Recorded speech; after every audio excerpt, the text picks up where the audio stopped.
This is GovExec Daily, where we bring you the federal stories that really matter.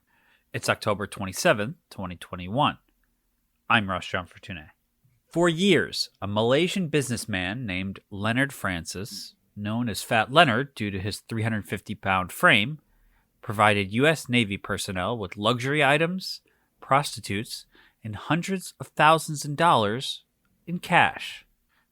In exchange, Francis and his company, ship support contractor Glenn Defense Marine Asia, were awarded contracts worth millions of dollars, confidential information, and classified information about active law enforcement investigations into GDMA. The Fat Leonard scandal rocked the Navy and the contracting world when Francis was arrested in 2013 and charges came down against dozens of others. In a new podcast examining the scandal, Francis is now talking and giving his side of the story. Tom Wright is a journalist and co-author of the book $1 Million Whale about Malaysian playboy Jho Low. He's also the host of the Fat Leonard podcast produced by Project Brazen. After a short break, he'll join me to talk about the Fat Leonard scandal and what it says about the U.S. Navy.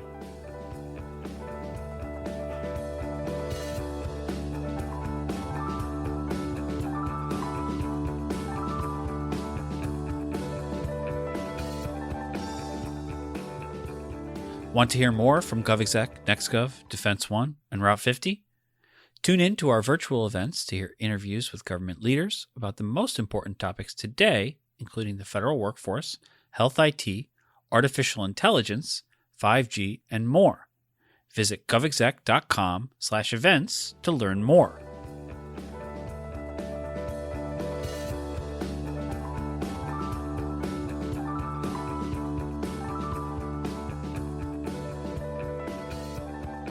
For years, a man named Leonard Francis bribed U.S. Navy officials with cash, luxury items, alcohol, and prostitutes in return for fraudulent, multi-million-dollar contracts. Eventually, the Navy began an operation to entrap the man known as Fat Leonard. Detained for years, Francis spoke to our guest today for a podcast series on the scandal and the ways the misogyny, graft, and corruption evident in it resonance, even with the military today. Brazen original podcast Fat Leonard is available across all platforms, including Spotify, Apple Podcasts, and others. Tom Wright is a journalist and co-author of the book $1 Billion Whale about Malaysian playboy Jho Low. He's also the host of the Fat Leonard podcast. He joins me now to talk about the scandal and what he's learned in producing the show. Welcome to the program. Hello. So I guess for our listeners who don't really know, what are the broad strokes of the Fat Leonard story? So Fat Leonard, who was really called Leonard Glenn Francis, but known for his 350-pound frame, was a Malaysian military contractor, a Navy contractor. What that meant was he provided food, fuel, and security for the US Navy. So when a US Navy warship would pull into port in Asia, he would do all those things for them. He was incredibly good at his job. When the US Navy pulled out of Subic Bay, or pushed out of Subic Bay in the early 90s in the Philippines, which was a permanent base, Leonard stepped in and arranged all other kinds of base entries for them into other places like Bali and Indonesia. After the USS Cole attacks in Yemen just before September the 11th, the year before September the 11th, if you remember that, those were the Al-Qaeda attacks on US warship. Leonard helped to protect the U.S. fleet. So he would create a ring of steel barges outside of warships on the sea side to protect from terrorist attacks. So he was very, very useful for the U.S. Navy and did very good at his job. He ended up having his own warship, a flotilla of 180 boats that would service the U.S. Navy in all these ports. But he was also incredibly corrupt. He would arrange for orgies with Navy officers. He paid for vacations for their families, Cohiba cigars, gifts for the families, all these kinds of things. And in return, those Navy officers helped to steer ships into ports that Leonard controlled and sort of looked away when he would bilk invoices, like pad invoices. And as a result, he became extremely wealthy. He lived in a house that was worth $130 million in Singapore. He had a fleet of 20 luxury cars, Rolls Royces in every color. So it's an incredible tale. So the first thing, especially when you listen to all the sort of corruption and graft side of things, that comes up is how did he maneuver his way into this kind of power and influence? How was he able to position himself this way within the U.S. Navy contracting world? Well, he came from a family of ship chandlers. Ship chandlers provide, food and fuel to merchant ships, so he knew the world. He was good at his job, as I said, and there's a quote in the podcast from Leonard himself where he says, "I played sexual, I played professional, anything you wanted." So if you were in the Navy, this guy was getting the job done. You were getting to go to some amazing parties. Every port you turned up at, Leonard would have a Mercedes full of liquor with car keys ready for you if you were the commander. There'd be women waiting, and so if you were a moral Navy officer, everything was getting handled. He was doing a good job, and there was all the entertainment on hand as well. So this went on for years. I guess sort of expanding on that, though, how much of this is reliant on the Navy just wanting to get things done, process be damned, basically. The Francis's role in the post 9/11 sort of Navy strategy is explored a little bit in your podcast. You talk a little bit about how the expansion of the Defense Department's operations. How does the Navy kind of let this kind of corruption happen? Is it just a matter of, we get results? Yes, I think so. Like I said, he protected the fleet. So here's an example. They wanted to take the USS Nimitz into Chennai, India. That was at the time the world's biggest aircraft carrier. Nobody else, no Indian husbanding agent, which was the name for the job that Leonard did. No Indian husbanding agent was qualified in the US Navy's opinion to do that job. Only Leonard could give the level of protection the fleet needed.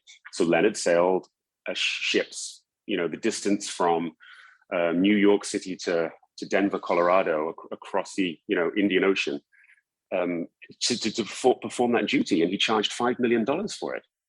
And it was a time of incredibly high defense spending. Obviously, after September the 11th, this is the forever wars are ongoing. The US is spending $750 billion a year on defense, and nobody really sort of paid care to the due diligence on Leonard.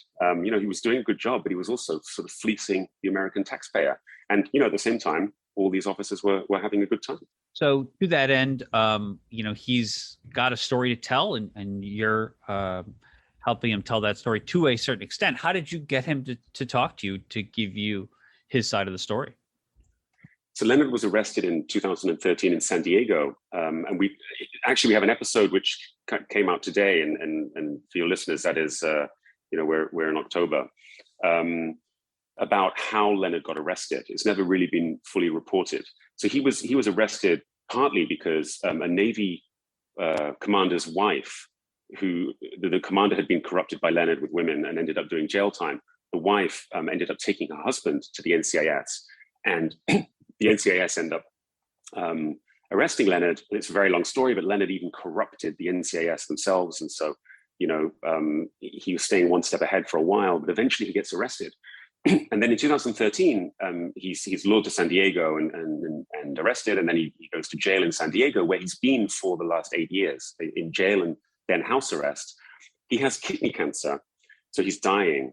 And he also thinks that he pleaded guilty in 2015 and started to cooperate. And he thinks that a lot of the information that he gave to investigators about admirals and their involvement with him has been covered up. And so he believes he's the fall guy. So he was looking to talk out about his role, and he reached out to me via an intermediary in Malaysia. And so, yes, it's very unusual that he would be talking, because, as I said, he hasn't yet been sentenced for his crimes. He's pleaded guilty. And so what he's done is he's ripped up his plea deal. And so now I don't know whether he will, I don't know where he is. I'm not talking to him now, and I don't know what it means for his plea deal. Yeah, other people have certainly been part of this, and dozens of people have been charged in connection to this. In the podcast, you talk about the sort of justice system in the NCIS, and compare it to the obviously very popular television show. how do those things kind of contrast, and how was Leonard able to kind of get the NCIS under his grip? Well, he corrupts an agent called John Beliveau II. John Beliveau was actually head of the Quantico office, pretty senior agent. He'd been named Agent of the Year for his service. But John Beliveau turned out to be a turncoat. He was helping Leonard stay head of investigators, as I was saying. In the podcast, we described one scene where a woman in Thailand is wired up by the NCIS to try to get Leonard. Leonard obviously has been overcharging invoices, and so they're trying to catch them in the act of doing this. And John Beliveau is telling Leonard that this is what's going on. So he knows what the investigators are doing. So Leonard thought he was untouchable. When the Navy wife, a woman called Marcy Misiewicz, who we feature in today's episode, when she complains to the NCIS, Leonard finds out about that too, right? Because he's got a mole in the NCIS. So this is a huge national security failure in the NCIS at the US government level.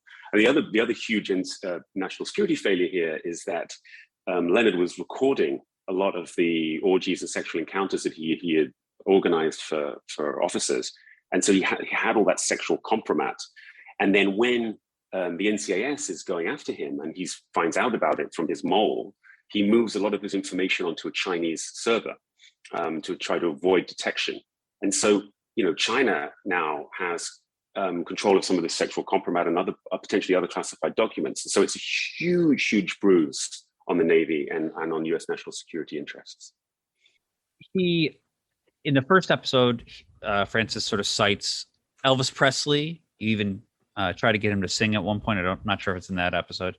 And he talks a lot about the Godfather films and how he really loves that film series. How does this color his story? How does it color his trajectory? How did he use those kind of influences to build his empire? Well, again, in the episode today, episode 5, you'll see it's really like a mafia, the way that they build this organization inside the 7th Fleet, the big fleet, US Navy fleet in Japan. One of the ways they try to get people to join the mafia, this is inside the 7th Fleet, the Navy, is that they use the wives of the Navy officers, and they call it shaping. So at one point, one Navy wife takes a very expensive gift supplied by Leonard to another Navy wife to try to see if that wife's husband, who's an officer, will get involved. When they get Marcy's husband, Michael Misiewicz, who subsequently went to jail, when they get him into the ring, they say, Leonard says, "We got him Godfather." He refers to one of his co-conspirators as Godfather. He sees himself very much as a sort of a mafia don. It's probably a little bit of an egomaniac. And it's just incredible that this was able to happen at the heart of the most powerful fleet of the most powerful Navy in the world. And this is not, a few stray officers. We're talking about the chief of staff down to, petty officers in that fleet. Yeah, huge people like, Australian Defense Force liaisons. I mean, contractors, all kinds of people. I want to sort of examine a little bit. There's one of the through lines, and particularly one episode. You examine the role that this story plays as a larger part of the story of gender and how the U.S. military treats gender and how it sees women explicitly almost as objects or non-equals, and how that fits into the timeline of gender integration within the Navy, particularly the story of Paula Coughlin and her experience in 1991, and how that kind of connects to the misogynist culture that Fat Leonard sort of brought up. Can you talk about how he took advantage of that misogyny and that institutional sexism in the U.S. Navy? Yeah, so in episode 3, we go back to the tailhook scandal of 1991, where women had first entered the war force in the first Gulf War. They were the first mixed crew ships fighting. They didn't actually take part in fighting, but I think they were on the ships that went into the Gulf. And back then, obviously, they come back. They're a lot of war heroes. And you have this big conference in Las Vegas where some women are sexually assaulted. Including Paula Coughlin, who was a naval aviator, a helicopter pilot. So Paula, we talked to Paula for that episode because it's important, because we're all discussing misogyny and the Me Too movement these days in the workplace, and what the Leonard Francis scandal shows us just how far behind the Navy is in that debate. Because this is a story that's happening up until quite recently. This is not in 1991 when Tailhook happened, the Navy failed to really prosecute anyone involved in it, and now in the current scandal, we're seeing that the Navy is also moving very slowly and not being that transparent about what it's doing in punishing people who are involved with Leonard. So about 30 people, the Navy would say, and the Department of Justice, who are also prosecuting cases, would say, well, we've prosecuted around 30 people, gotten 26, 27 guilty pleas. We're pushing ahead. There are about seven officers who've pleaded not guilty, and their trials are still coming. We're punishing people. But Leonard says, and it's highly believable, that a lot of the very senior admirals that were involved with him have not been punished. They were given censure letters, which are basically just slaps on the wrists, administrative punishments. Some of them were pushed out of the Navy, early retirement. But a lot of them went into revolving door jobs in defense contractors, or they're teaching at universities, and National Defense University, for example. And so it's quite easy to see what's called different spanks for different ranks, that there hasn't been a full accounting for what went on. And the admirals are very important, because Leonard wouldn't have carried on doing this for 25 years if he hadn't had top cover.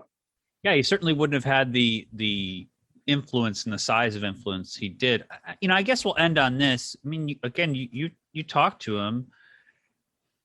He really put on the charm over these years. Was it just that? Is it the use of women as objects? How did he sort of make this happen in this melange over so long, and how did it not come out earlier? Well, yes, he's very charming. You'll see in the podcast that he even charms me early on, and then you'll see that it disintegrates rapidly, not just because of his treatment of women, but also the treatment of, there's a whole second story, which I won't spoil because it hasn't come out yet, but about his own children and his own families and his own personal cruelties towards women that he had relationships with. I think it went on for so long, partly because he was doing a good job, partly because he was putting on all these fun parties and sexual encounters for people, but also because, the NCIS didn't do its job. There were 27 complaints, according to the Washington Post, into Leonard over the years that were all sort of closed without action. We talked to David Schaus, who was a whistleblower whose complaints were ignored in episode 7, which is coming up. And again, why did the NCIS complain? Well, because Leonard was hanging out with the top admirals. He was doing a good job, and everyone was partying. Yeah, there's a point of the Aaron Sorkin play and film of the famous Jack Nicholson speech about, you want me on that wall, you need me on that wall. I wonder about that with regards to everyone in the Navy just sort of hand waving the Fat Leonard scandal, just in the sense of results and how much people don't really want the sausage to see how the sausage is made. And we all sort of knew the Fat Leonard scandal when it was sort of in the headlines, and now sort of bringing it back, getting a more detailed discussion, whether it's the wives of the people that he ensnared, or his family, or those affected, it really is affecting. And Tom, I thank you for doing it, and thanks for coming on the show with us. Great to talk to you. Thanks for having me. Thanks for listening to GovExec Daily. Our show was produced by Adam Butler and hosted by me, Ross John Fortuné. We want to thank Tom Wright for joining the program. Our music is the song Signals by Catfish Dancing. Be sure to rate, review, and subscribe on Apple Podcasts or Google Podcasts or anywhere else you get your podcasts. You can email us any feedback at podcast@govexec.com or hit us up on Twitter @govexec. We'd love to hear from you. We'll talk to you later.